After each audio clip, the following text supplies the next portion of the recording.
The question that they have, first of all, why do we eat the meals that we do with salad, entree, appetizer? Why is it that order? Is there a specific reason for that, or is it just tradition? No, the courses progress as they do. First, you have a salad. It's just something to get your appetite going.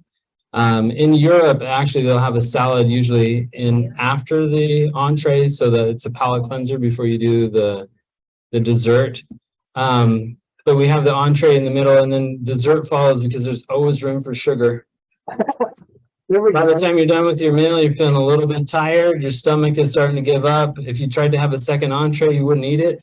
But if you put dessert in front of you, there's always room for sugar. Okay, wait, can't leave. No, I'm here. Okay. The next question was, how long is the curriculum here? What kind of, do they get a certificate? Do they get a degree? What kind of jobs do they get? How long does it take them to go from, I apply to be on the culinary arts classes and then I graduate? And what kind of a salary do they get? Okay, good questions. To my students over there, clean up, start waiting tables, ready to go. Okay, the program is intended to take 2 years, and it's an associate of applied science. Ooh. I don't know how sciencey what we do is, you know. Food science. Food science, not really. We don't know that much about it. We just know how to make food really tasty. Some it takes 2.5 years just because of the internship, and maybe they don't want to take the not fun classes, the not cooking classes. They put those off, postpone those, but usually it's intended for 2 years. When they get out, they would all like to be the chef of wherever they're going to go work, but the chef is the manager. You don't leave college and become the manager. You got to go get some experience. So if they are working while they're in college, while they're doing this, it gives them a lot better advancement possibilities. Otherwise, if they just start when they're done, they're at the bottom like anybody else who started day one. But it does give them the opportunity to advance more quickly as they understand what's going on. You have an internship? The internship is an externship. They can pick where they want to go. We do provide one opportunity where they can go to France with Chef Peter and serve in a, I don't know exactly how to describe it's a residence in France, and it's very high end. It's like 10,000 euros a day or something like that. So it's really fine dining, high class type of stuff. More beans and franks, huh? It depends on Chef Peter. Okay. Okay, yep, I'll have to repeat your question. So we're gonna go ladies first, John. So, oh, hi Tara, good to see you. Didn't know you were here. Hi. Glad to see people coming from Payson. Okay, Tara, your question, please. Oh, yeah. Brag on your students and your awards. Not yourself, the students. I got nothing to brag about. Yeah, let's see. Latest thing that we've done, last summer, we went to nationals for the American Culinary Federation, and Lindsay Peck went and won the Student Chef of the Year. And then Serenity went and won Student Pastry Chef of the Year. And it's not just a simple competition. They spend hundreds of hours practicing. So if they want to come and practice whatever dish or things they're going to make one time, it's usually from anywhere from 8 to 9 hours to do that. So, and it's only like a 2-hour cook time, but it's just all the dishes and the scaling out of everything. It's a severe amount of work. We did send students to nationals for Skills USA. They took somewhere in 9th, 10th place for baking and for cooking there. But that's national. That's national. That means they won here, they won the state, and they went on. Wow. Yeah. International things, it's been a couple of years because of COVID, but we have competed in Russia, we've competed in Brazil, we've competed in Germany. Probably the last chef to go international was Chef Peter. He competed in Germany, took a silver medal there, which the ACF doesn't do places as medals. It's against yourself. So a silver medal was is an extremely high medal internationally, and not many golds ever get awarded. That's impressive. We have Chef Todd, who went and was honored as the Chef of the Year for the American Culinary Federation. That was a few years ago. He went and competed there. He just tore it up. It was pretty awesome. And my team, the Knowledge Bowl team, the smart kids that answer questions, we haven't been for a while. They keep canceling it on us. We're bummed. Yeah, but Okay. Hang on, John. Ladies always first. All right, please. Oh my goodness. that depends if your chef is from hell or not. It really is. A kitchen does resemble that show in many ways. Short tempers, getting yelled at. That is how a kitchen works. If you're not quick enough, someone's after you because you as the guests don't have much patience for us in the back. So we got to make sure that everything gets out hot, gets out on time, is perfect and wonderful so that you'll come back again. By the way, you have an imposter among you. If you ever want questions, Julie right here has been through our program. So. Raise your hand so everybody knows. And my internship was invisible with one of the last. Oh, wow. Okay. She was Minnie Mouse. All right, here we go. John, and then we have a man in front of you. Got grandkids, and I'm sure other people got grandkids. What do they expect after they get done with the course? What do you expect with the course? What can they expect? Is there lots of the salary? Is there a lot of job opportunities, or is it, boy, this is a tough one to get into, or what? This is not tough to get into. It is a tough job. So we're always wanting people. But what our students are hoping to do is to slingshot their career. You do not need to come to culinary arts to go and get a job in this industry. They will hire anybody that is a warm body sometimes. So, but to have a head on your shoulders and to understand what you're doing, to present yourself well, those are the types of things that we try and instill in our students so that when they go, they don't have to spend years just chopping onions or something like that. I guess they spend a couple of years chopping onions here, but. Okay, question, please. So what percentage of the students who start your program get their degree? Okay, let me repeat the question. The question was, what percent of the students that start the program get the degree? I'd have to ask Mary. I don't know. I would say 60%.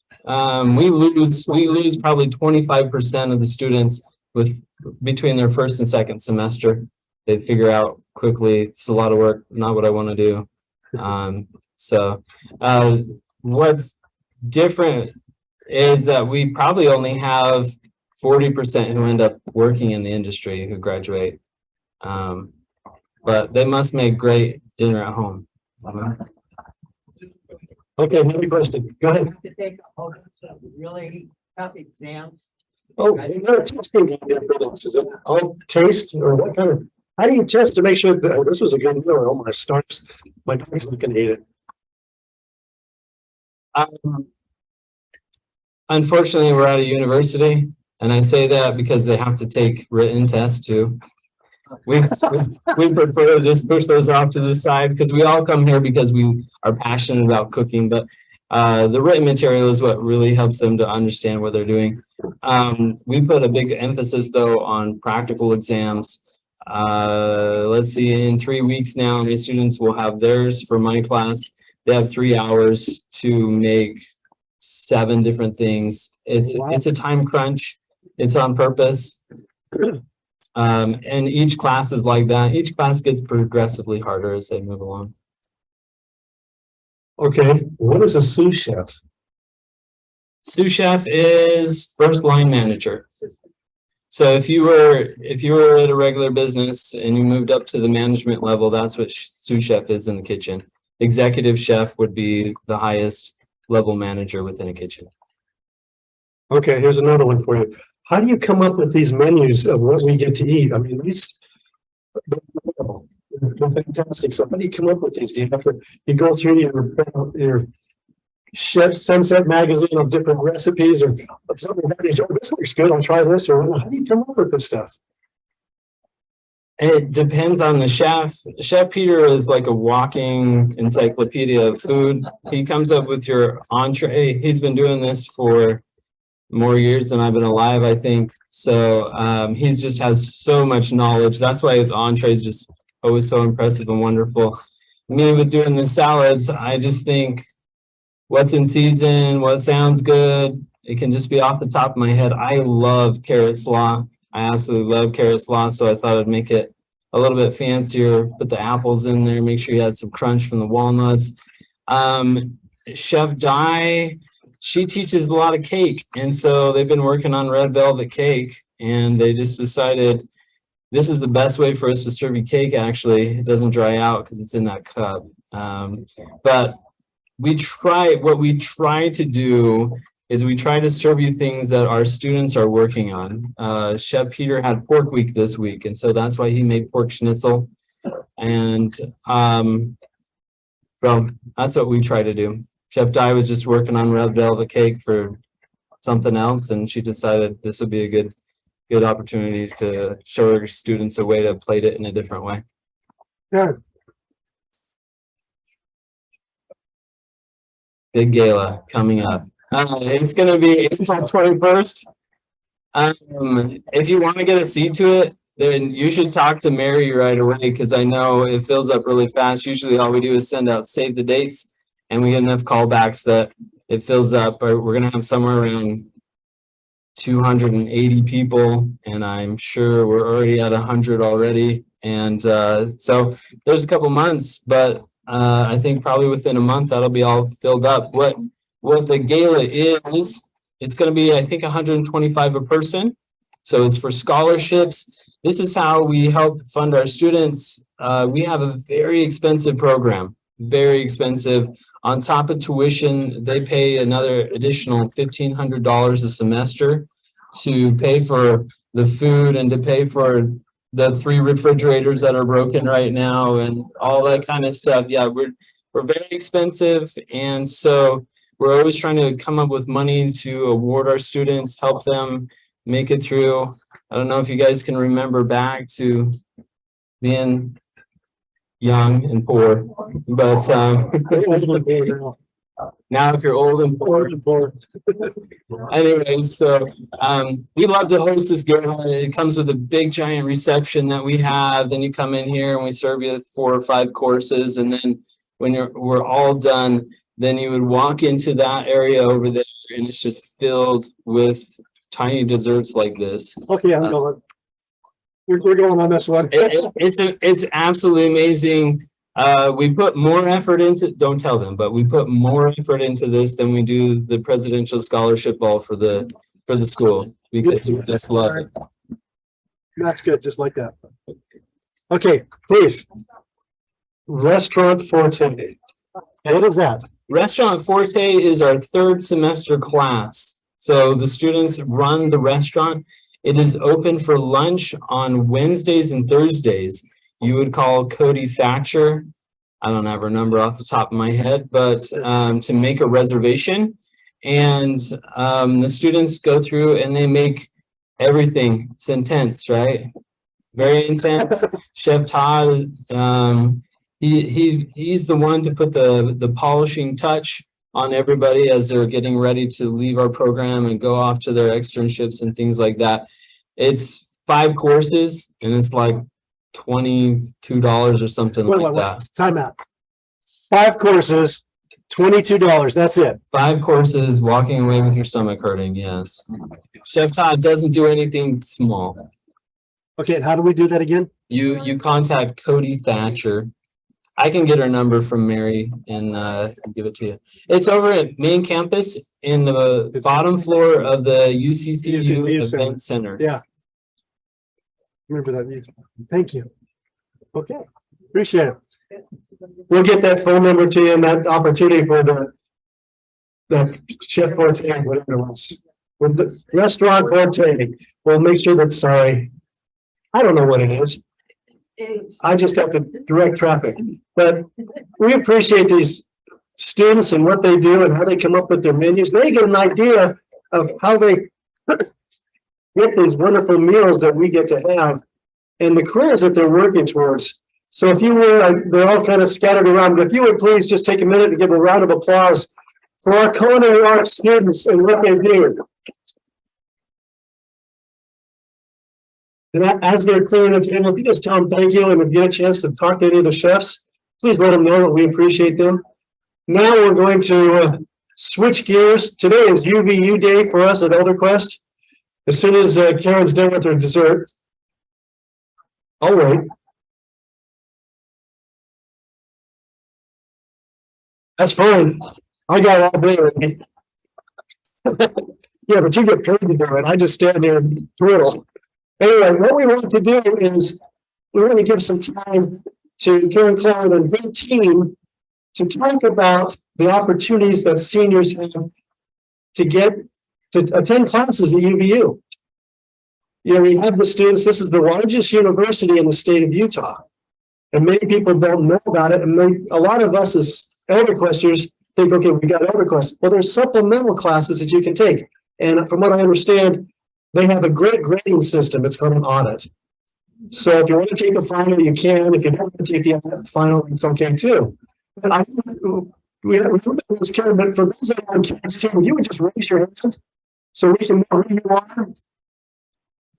Experts are the people that can answer questions about this program so that you can get an idea of what goes on and how it works, because UVU is a great resource for us. And so I've been pigeonholing Karen to do this for quite a while, and I appreciate her doing this to bring her team and for you to learn more about taking classes at UVU. So ask questions of Karen, ask questions of those that are at your tables that are in the program or that work there, so that you know her team.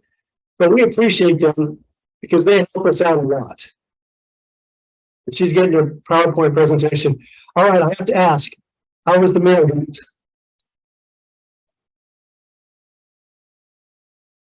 Worthy of a 5-star restaurant? Yes. Better than Beans and Frank's? Okay, I appreciate you all doing that. While she's getting set up, I have to do this because we got to, March 29th. March 29th is our spring scholarship. It will be held here in this building. We've got parking there, so we don't have to worry about paying for parking down on the main campus and worried about trying to find it. You know where it's at. The 29th of March from 10 o'clock till 2:30, we will be here. We'll have a great program, a great meal. So please put that on your calendar. The tickets are only $25. So that's a deal and a half for that kind of thing that we've got for you. So please put it on your calendar, plan on it. You can make reservations now. Karen might talk about that, but it's all yours, Karen. The microphone's yours. I'm gonna sit down. Oh, if I had known he was gonna keep talking, I could have finished my dessert. Oh, you know. I actually ate more than I can handle, so Dave, you can take it back. I got 2 desserts here. I saw you put your finger in that one, so no. I can lick it clean. The finger or the dessert? Oh. That's the question. All right, well, it's exciting to be here. I'm sure most of you have seen me here at some time or another. I've been with UVU for 11 years and I've been the liaison from the university for ElderQuest for that length of time, except for a couple of times when they've been moving around a little bit. But I'm excited to be here and talk to you a little bit about opportunities at UVU, give you a little bit of background, introduce you to my team, help you understand some of the points of concern that you may have had, and I'm more than happy to answer questions as well. So let's begin. Just a brief history on ElderQuest. I'm sure that you are aware of most of this, so I'm just going to talk a little bit through it. ElderQuest actually launched in March of 1991, and our lovely Flora Duncan, who is not here with us today, who is now our most famous world traveler after hitting 7 continents. She actually wrote the Constitution that you are all operating under. There were 10 original members, charter members. She's the last living charter member. And I shouldn't get emotional. David started it. I'm glad he said something so I don't have to very much. But I've known Flora for a long time. Her nephew and wife and my husband and I actually started our families across the street from each other. Didn't know that. And then we moved to another home in Orem. We moved into Flora Duncan's ward. And she and her husband donated the land that our stake center sits on. And I've been good friends with her daughter since then. And I was sad to hear that she is on hospice, but she did make that goal of all 7 continents. So we can't, you can't complain with a life that's been lived that well, right? So good for Flora. And she has left a strong legacy in the Constitution and the bylaws. It's grown throughout the years from only 10 to 200 plus before COVID. Then after COVID, we, as you know, we had a dip, but thank goodness for Zoom, right? Zoom saved us. It saved a lot of people. Did you know they're laying off about 13% of their staff now because people aren't using Zoom as much? We're starting to see each other face to face again. But thank you, Zoom, for what you were able to do for us. And of course, we continue to use it today. We're at about 165, 170 members. When I did this, we were about 161, and we have 11 instructors. So you can see that we're inching back up there towards the 200 mark, but we certainly would like to have a lot more. We don't hold a candle to the University of Utah's OSHA program. They have 1,500 now. So all of you that are in this room need to get out there and start doing some recruiting. Because if there's one thing for sure in Elder Quest, we lose people because they decide to go on to that other place. And they take all their knowledge and their information and their everything with them. And we need to replenish the supply, if you will. And I'm not asking you to have kids, but I am asking you to bring your friends and neighbors and family to help fill out our classrooms and our tables and our friendships again, okay? So Elder Quest operates under a constitution and a set of bylaws, and you can go onto the website and read those. Not the bylaws, but you can the Constitution, because the Constitution you have to vote upon. The bylaws are handled by your board of directors that you vote on the president and the president-elect. And then they, along with the board, make sure that the bylaws are handled, which is basically tells us what the committee members do and what our responsibilities are. My responsibility is the second vice president. I am the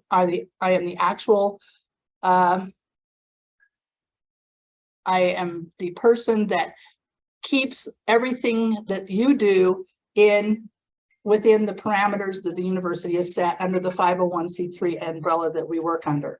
And so my main responsibility is make sure that the financials are handled properly. And Nancy, thank her everyone, because she's always handling money and in association with me. We have to present that to the university. They audit us and check on us and make sure that we're doing everything right. Now, some of you are going to say, but we also donate to a scholarship fund. I do not handle that scholarship money. That is handled by the foundation, and you have met Vic and Copper before, and they're very good, and they also have a set of laws and protocols that they have to fall under, and Terry Ann Harward is very familiar with that as well. So if you have any questions about the scholarship, Terry Ann's the one you go to, okay? All right, so that's kind of a little bit of background on Elder Quest. Any questions? Okay, let's move on. So I want my staff to come up here now. We are the ones that handle the customer service part of everything in community education.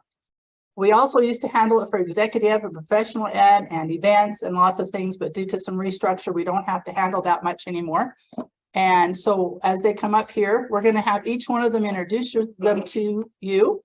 We want you to be familiar with their faces and with their voices, and that'll become important as we go on with what I'm going to discuss today. So we'll start with Sandy. Tell us a little bit about yourself too.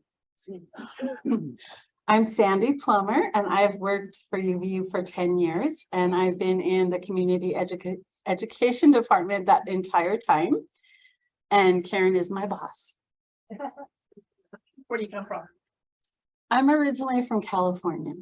And where do you live now? I live in Orem, and I've lived in Orem since 2010. Do you know anybody in Elderquest in your ward? I have lots of people in Elderquest in my ward. Colleen's in my ward. The Shumways who used to do the book reviews, they're in my ward. And Flora's in my ward. Thank you. Thank you. Hi, I'm Wendy Tuiviti. Excuse me. I am an alumni of UVU. I graduated in 2007 in behavioral science, and I've been with community education for 1.5 years. So if you do call in the evening, you get me. I'm the one that you talk to in the evening that get to help you sign up for classes or these beautiful luncheons that you guys come to once a month. I'm originally from Hawaii, but I grew up and I'm now here in Orem for about 15 years. I remember Auntie Gwen. She was one of my teachers back in the days when I was going to UVU during my program. Follow. I'm Whitney Wood, and I love standing in front of people and talking. I'm the newbie here. I've been here since May. And so if you call during the daytime, you're probably going to be talking to me. And I'm happy to help you. I've loved being here and talking to the people at my table. So this is a great program. I grew up in Lehigh. I live in Lehigh. It's my life. And I'm in school, so I'm just there part-time. Non-traditional student, yes.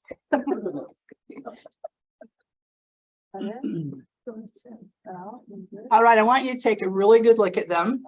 Remember their voices, because these are the people that you get to talk to if you get brave enough to use your credit card to call in to pay for your lunches and for your memberships. These are the people that you talk to. These are the only ones that you talk to, myself included, but it's usually them because they're the ones that are manning the phones. We all can do the same thing, but I just wanted to make sure that you got a really good look at them. They don't have a placard on them that says that they've been in jail. They are graduates or working on it, and they're just wonderful to work with. I have a tremendous team. I could not do my work without these people. They're there all the time and backing me up, and I appreciate them so much. And they catch every single one of my mistakes. We do believe in too deep mistake making and too deep mistake cleaning up. So we will always take care of it if we can. All right, you guys can sit down and not suffer anymore. Thank you. So now I want to turn your attention to your own homepage, the ElderQuest homepage at UVU. And I want to point out a couple of things. You'll notice across the top where it says ElderQuest that it's got a beautiful mountain background. Now, David's had a little bit of problem with this, but I decided today I was going to point out why you have this banner across the top of the ElderQuest website. Who can tell me what that mountain is? It's Mount Timpanogos, isn't it? Now, this lovely school that's down in Provo has a mountain of their own, right? And we all call it Y Mountain. That's the little teeny tiny mountain. And it's got other mountains around it, like Provo Peak and Squaw Peak and all of that. But so it's claimed. And on the far side of Mount Timpanogos, there's another little mountain. Well, it's kind of the foothills, and it's got a big old G on it, right? So UVU decided to do something grandiose and said, well, guess what? Mount Timpanogos is our mountain. So Mount Timpanogos actually is the UVU mountain, and UVU claims ElderQuest as part of their own. So you are under the UVU Timpanogos Mountain umbrella, and you should be proud of that. So that's why the banner is on ElderQuest. All right, so if you've ever gone to this website, all you have to do is type in UVU ElderQuest, and it will take you to this page. And on this page, it says, what's in it for me, right? The first thing we do is we tell you what our motto is, which is, or never stop learning, right? Never stop learning, lifelong learning. You are the epitome of lifelong learners. What is our mission? broaden intellectual horizons, pursue studies of many kinds, and associate with adults who share common interests. And that's all what you're doing today. That association that's so important. So that's the motto and the mission. And if you go in and read, it'll say, what's in it for you? And I've rewritten this so that it answers those questions. What's in it for me at ElderQuest? I can participate, I can bring, I can engage, I can enjoy, I can attend. These are all action words. These are things that you do in ElderQuest. Farther down on the page, it continues on with you can support and broaden, and you pay a very low fee of $45. You'll notice across the bottom, there are several boxes that you can click on, and these give you more information. We're going to click on, and we're going to go through those. So here's your upcoming events. If you don't know what's going on, you've misplaced your newsletter, you're just not sure where you're supposed to be, in what class, go to this website, click on this page, click on the calendar of events, and it will tell you winter classes. Just keep clicking and you'll find it. And the luncheon dates and times and where. So all the information you need is there. Registration. Now this is a big one. We've changed registration on you recently, not the forms per se or much of anything other than how it has to be paid. We just underwent an internal audit from the university under the direction of the president. So when I was talking to one of the gentlemen the other day that actually completed the audit and sent me the official completion, his organization, he reports directly to the president. Again, this is another way to make sure that we are staying compliant with the rules and regulations that they have to report back to the federal government, to the state, to the legislature. We want to make sure that we are compliant and that we are not looking with the big target on our backs, but that we are fitting under that umbrella that I just told you about as well as we can. And I want you to know that with very few changes that we had to make, we are completely compliant with internal audit. So congratulations to all of you and thank you for your help. But one of the areas that we need to improve in is how we pay for our luncheons and how we pay for our memberships, because they want my team to always be collecting the money. And you know, we can't be there to do that because we have other things that we have to do as well.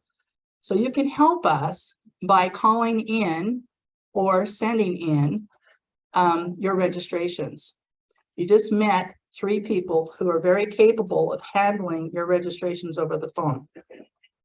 And I'm going to show you a picture of where we work. This is Whitney. Remember her? Notice she has a headset on. So when she's talking to you, nobody else can hear what you're saying but her.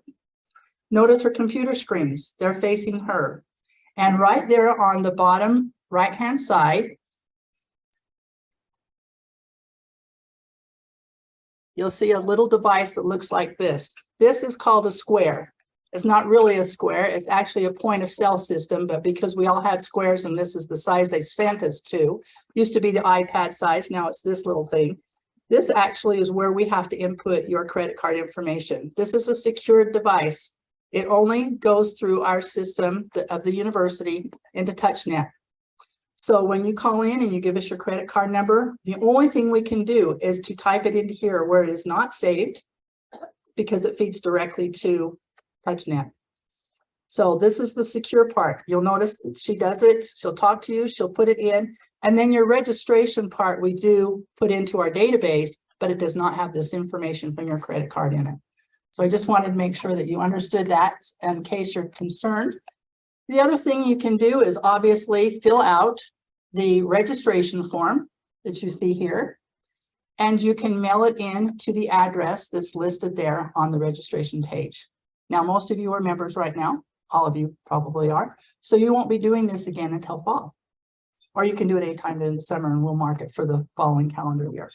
But we've tried to make this as easy as possible. If you're not comfortable with any of this, you don't want to print it out and fill it out and send it in with a check, go ahead and let Nancy know. And I'm not going to say this part, so you didn't hear that I said that you could let Nancy know with maybe some cash in hand, and you get my drift from that. But we just prefer that you move this direction as much as possible so that we can stay compliant with what the internal auditors have asked us to do. Okay. See if I missed anything. Talked about registration. All right, sometimes you don't know where you're supposed to go. So we even have a map section on the website for ElderQuest that helps you get to the Orem Library, the Provo Senior Center, Culinary Arts. And if we add new places, we'll make sure that we put it there and try and keep it as current as possible. The other thing is we also have all of the newsletters clear back to 2016 listed here. So if you can't remember who that teacher was, or you want to remember who maybe the president was, you can go back and look at all of the newsletters and read all about it. Check it out. And here's your current one with Dave in shorter hair. Not sure what's going on there, but just thought I'd point that out. And then the other thing you can do right off the home page is you can donate to scholarships. And now, again, I told you that we don't control that money, but again, this is a secure site. And when you go into this and click on donate now, you should be comfortable in knowing that it's perfectly fine and safe for you to go in and do it that way. Obviously, when we have the spring scholarship seminar that comes up at the end of March, you're more than welcome to contribute that way and put it in the envelope with the card. Maybe you don't only want to do it, you know, once a year. Maybe it's easier for you to do it in the summer or multiple times throughout the year. We just want you to know that you have a safe and secure place to do that, should you desire. All right, so who are you going to call? You're going to call us. There's the number. We will answer your questions. We will help you any way we can. We're here to make your life easier. Okay? Any questions before I go into what is offered? Yes. When are we gonna put UVU on Timpanogos? That is a good question. That is up to the National Forest Service, but President T may have that already in the works, and I don't know anything about it. I have no idea. But one thing's for sure, it'd be buried under the snow right now. Which is nice. Which is nice. Yes, Gerard. I assume the phone number is on the registration page. It is on the registration page. It is also across the bottom of every page. You'll see a footer. There's always a header and footer on every page, and it's on the bottom of every single footer on every page, that 8012 number. Okay. Any other questions? You print the newsletter and mail them out?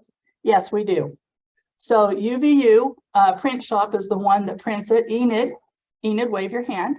She's our marketing person, and she gets the newsletter ready and she sends it over to the print shop. They proof it, they send it back to her for proofing, and then they print it, and then it goes from there to the mail room with an email list.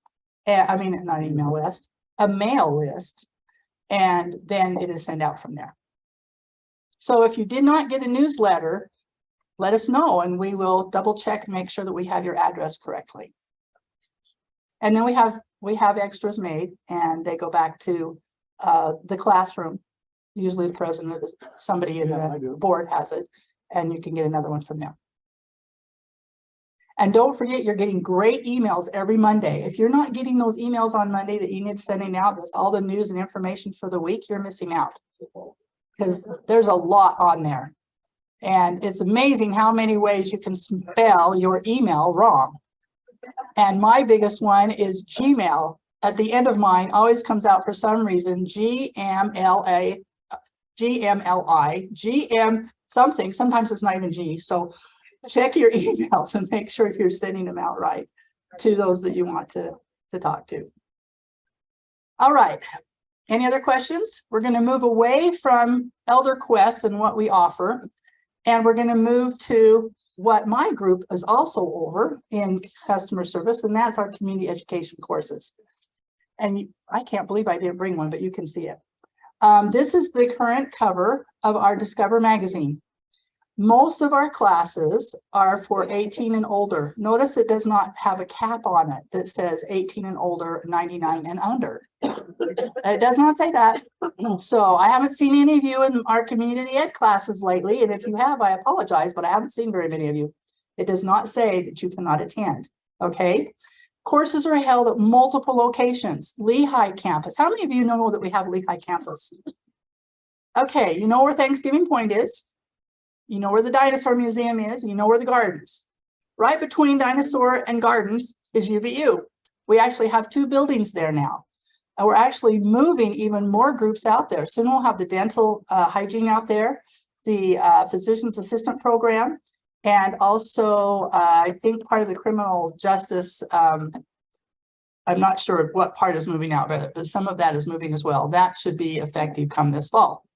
Also in my building, we have community education, professional education, executive education, concurrent enrollment, and some event things. And today we just started UV Self, and that's where the president's council is at. The president wasn't there today, she's at the legislature, but we have a very lovely facility there to hold classes. Now, most of our classrooms are now dedicated to credit students again, because we're expanding that direction. How many of you knew about our Wasatch campus? Hey, our Wasatch campus is out on the north end of Highway 40 as you're headed from Heber City to Park City. And it's a beautiful facility, And it has the most spectacular view you've ever seen. If you want to just go up and see the fall colors, you drive up to that building, it's open, usually not on Saturdays and Sundays, but it's open during the week. You can walk into the building just fine, have a seat with the beautiful panorama windows and just look west towards Midway, and it's breathtaking. We have a fireplace and a piano, and it's just so inviting and lovely. That's Wasatch. And you all know about Orem campus, and it's expanding constantly. We are going to have a new building that will be going up soon. It is going to be for engineering and technology. It's actually going on the corner where the white press publishing building used to be, which is just north of the white church house there and Kitty Corner across from Hobby Lobby. That's where the new engineering and technology building will be going in. And they're going to take down that old press publishing building, the white one, the haunted one, as they call it. Another location you may not be familiar with is our Capitol Reef Field Station. Now, some of you are going to be on that trip with Joan and the group to go down, and you're going to be going to Capitol Reef. So I wanted to show you what you're going to be missing. Well, you can't see this unless you go with a community ed group, but let me show you Capitol Reef. This is the dorms at Capitol Reef Field Station. We have 2 of these. Each one has 4 bedrooms, and they sleep between 2 and 4 people. Each room has its own bathroom and a small commons area.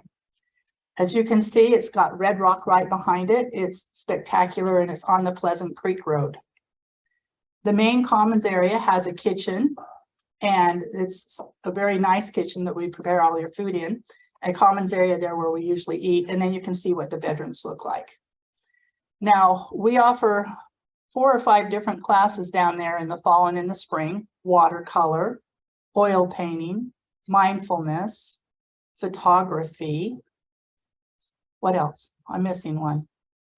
Photography, oil, water, mindfulness, writing, writer's weekend. Yeah.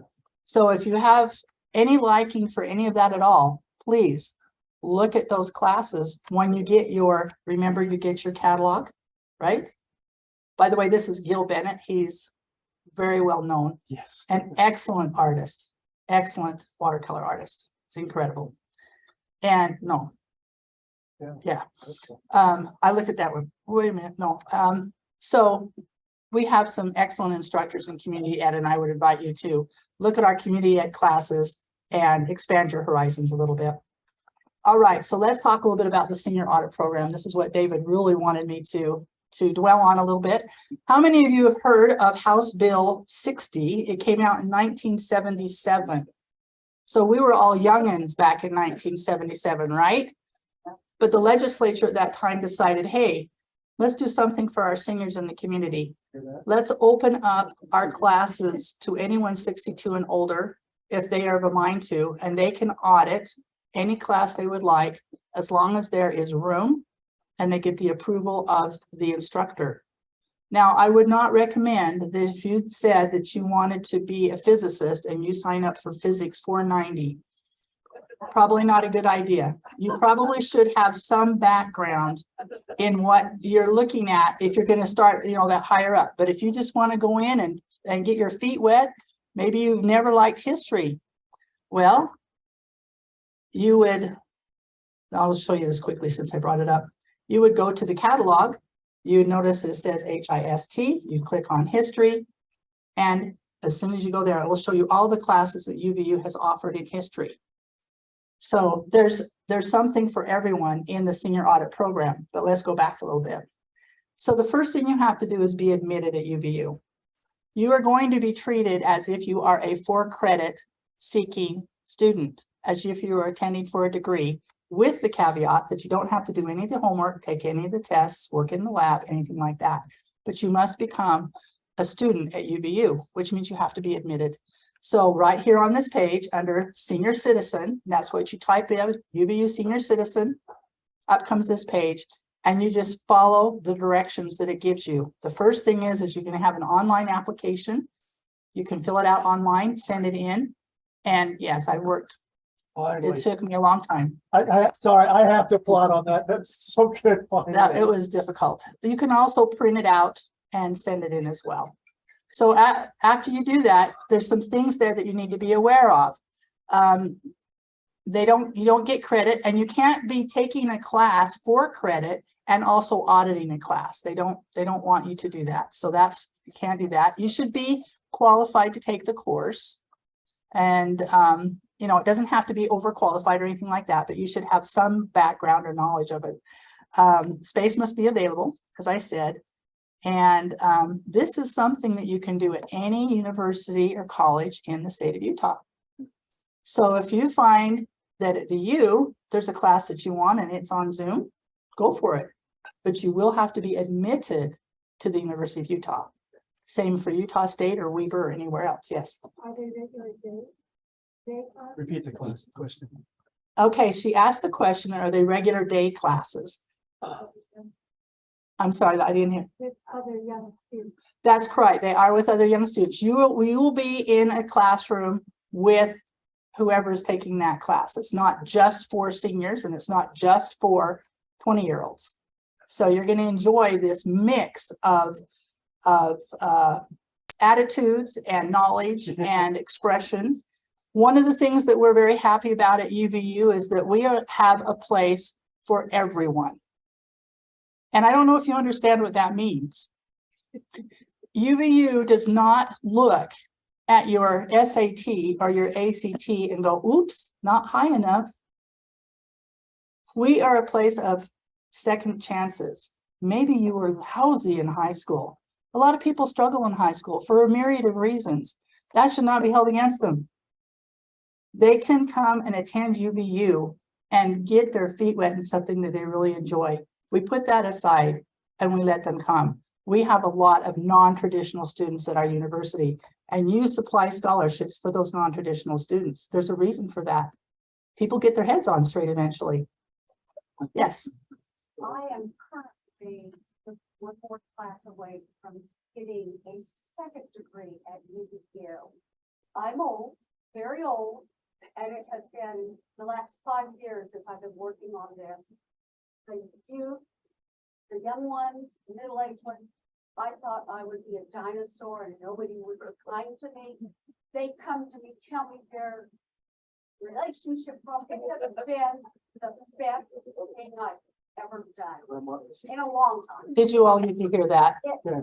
One Okay, so you are one class away from graduating with her second degree, English literature, and she's been doing it for 5 years. 5 years. And she said that her experience with everyone in her class has been wonderful. She thought she would be a dinosaur, and you weren't, were you? I can't remember who our oldest graduate was. Sandy, Wendy, Whitney. Do you remember who our oldest graduate was last spring? 85? That's what's ringing in my head. I think it was about 85. So you will not be considered dinosaurs. You will just be considered part of the group. Trust me, you will be. There was another question, comment. Yes, Whitney.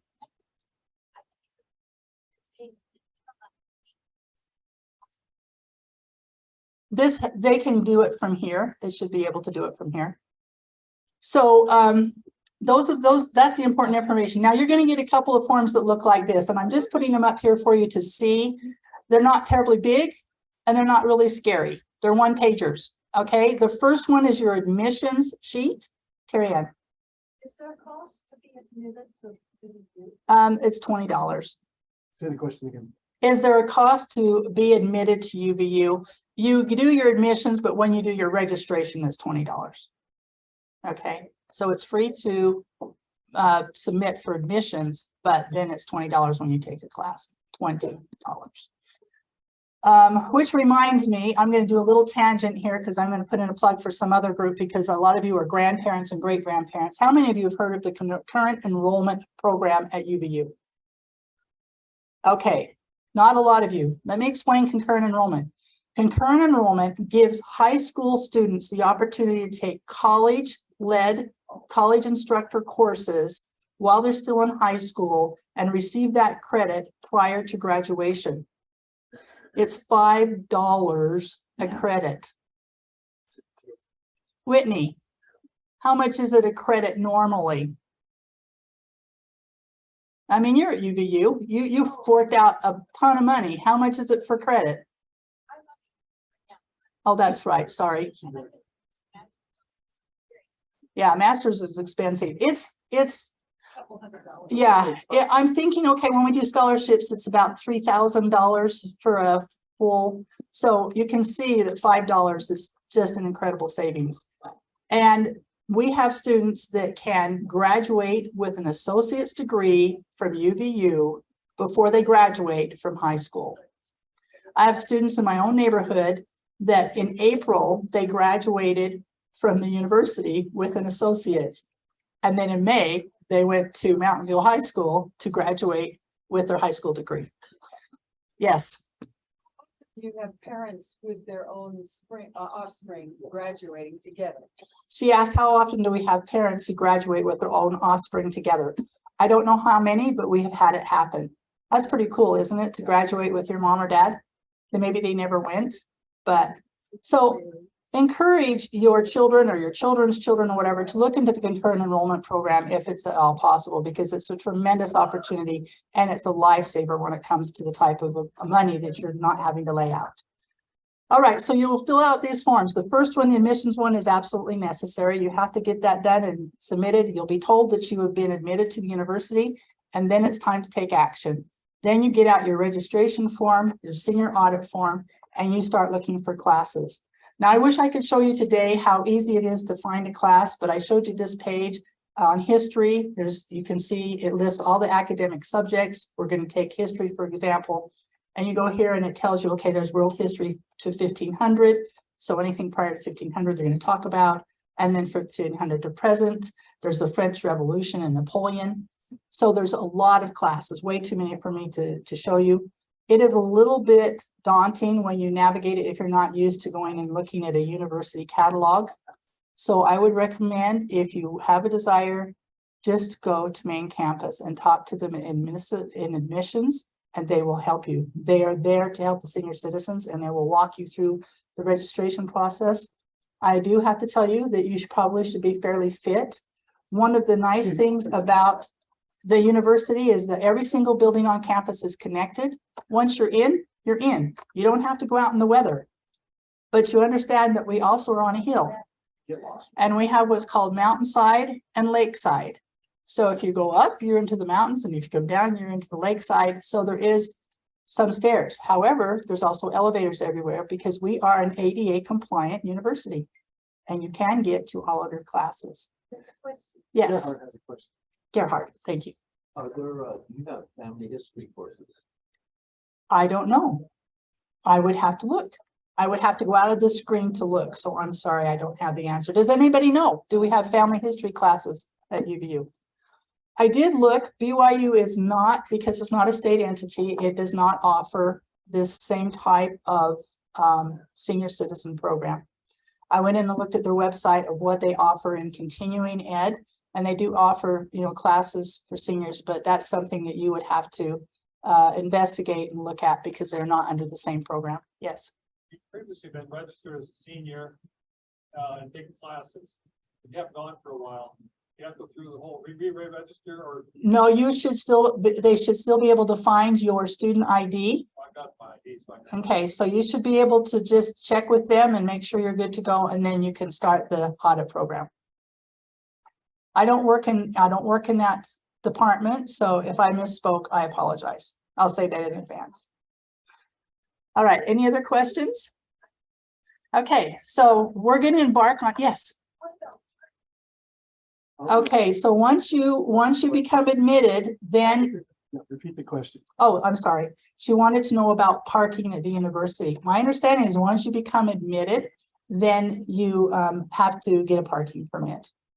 And because you are a student, there should be student parking areas for you.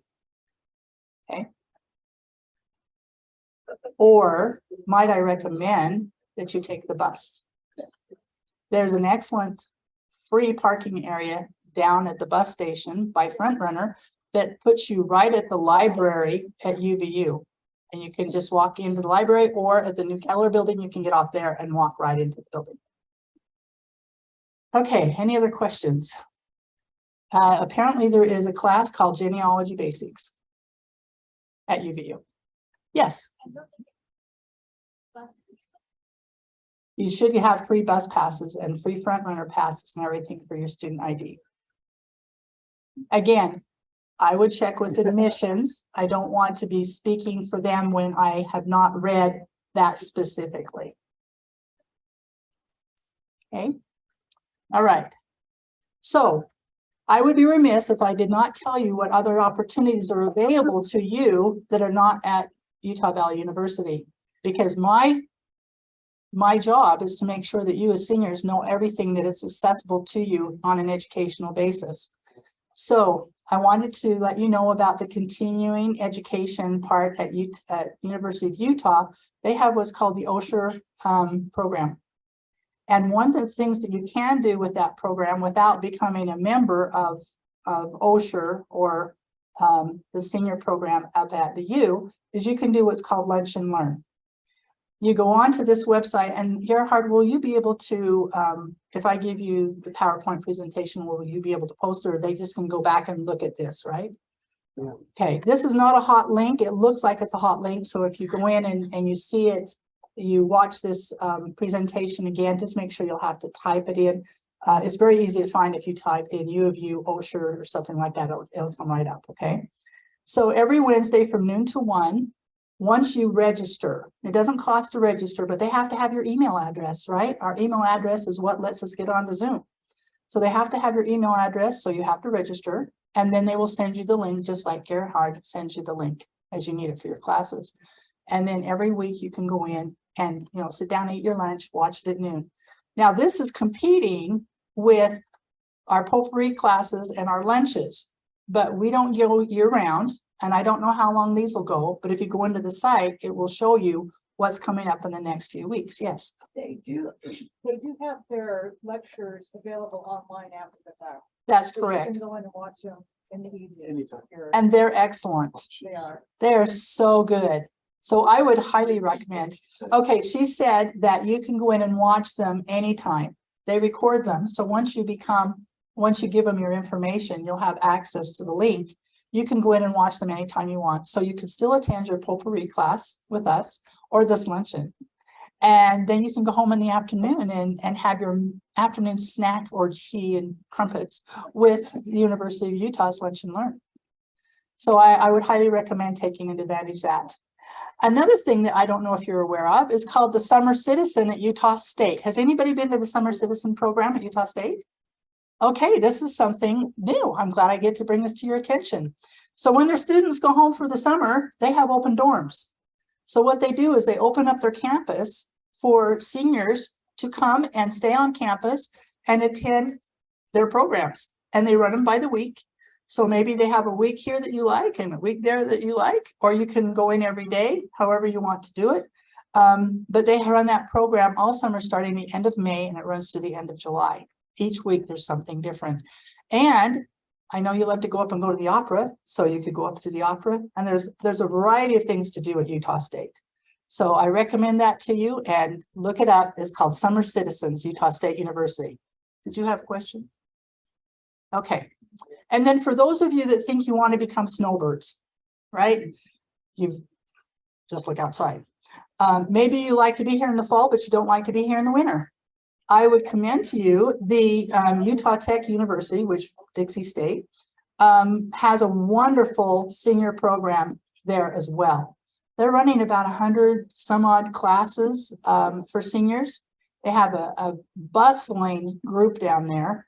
And again, it's small membership fee, and you can go to the classes. Go in and take a look at them. They're available for you to look at when you go look at them at ICL, which is Institute of Continued Learning at Utah Tech.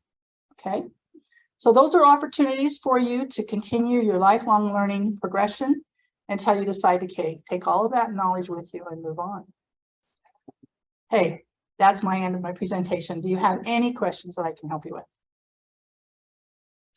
All right, thank you very much.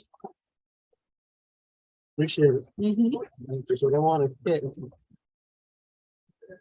As I mentioned, this was UVU Day. You learned about the culinary arts program here, and you learned about all the additional opportunities that you have for education beyond ElderQuest. Just a couple of quick things. If you want to know more information about our travel, we do have brochures on the back table. We do. I don't know if we might have, I can't tell. We might have still some leftover newsletters. If you have a friend that you would like to invite to ElderQuest, or at least let them know about us, there's a couple of things. We do have the newsletter. Feel free to take that, write their name and their address on it, mail it to them, or just hand deliver it to them. If someone has a question about what we do and they're kind of still questioning, they can go on YouTube and they can look. They don't have to worry about the classes. They can go on, and there are all of the instructors have provided a short video of what they're teaching. So if you want to know what Lawrence Blomquist really is teaching on his class, you don't have to talk to him.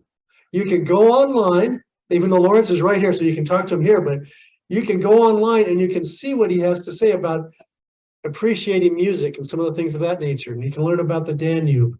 You can learn about Shakespeare. You can learn about all the different classes that we have to offer right there and see their little videos. So it's a little marketing plug that we have, and I would encourage you to share that with everybody. Thank you for coming. Have a great afternoon. We'll see you in class tomorrow.